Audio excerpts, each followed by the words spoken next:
I have 2 sons, but one's named Kobe. My daughter's named Gianna. And so I'm a huge Kobe Bryant inspiration. And when he was coming into the league is when I was going through a lot of my stuff, right? And just trial tribulations. And not like for me, as I don't judge other people's shit, right? Like we all have stuff. And mine's not worse than yours. Yours isn't worse than mine, but it's ours, right? And when it's yours, it's the worst. Just like his air balls and the way he struggled and the way he got through it. And I was almost like always in the back of my mind, like, if this guy can do it, why can't I, right? That imposter syndrome comes in when you're like, man, I don't really want to do this. He has a problem and he's finding a solution. And it's kind of the same in life.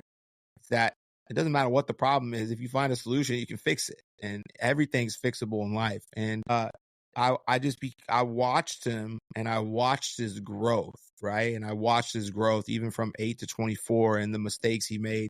He had to publicly live it, and he had to overcome it and create this. And I think it's just watching from the 18-year-old kid coming into the league until one of the greatest to ever do it, and his work ethic. It was like, well, if he can do it, I can do it. And it sounds crazy, but it was. And I just became obsessed with constantly getting better. And I think I knew, like, I remember him saying one time in an interview, he's like, when I came out, I wasn't the most talented. He's like, I remember there's a summer league, I scored 0 points in the whole summer league.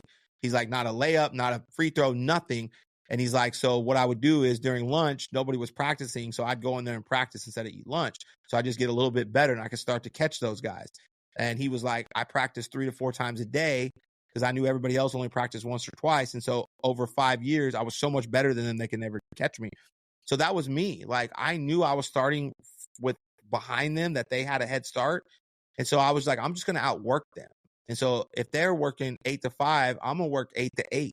And if they work 8 to 8, I'm going to work 7 to 9. Like, I'm going to work longer than them and do more so they can't beat me. I'm going to constantly get better. And so it was a work ethic thing. And even today, like, I'll wake up at 3 in the morning with an idea and I'll get up and I can't let it go.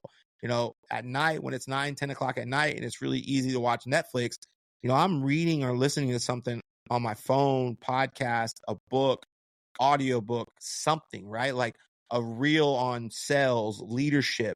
Like, I'm trying to get better at all times.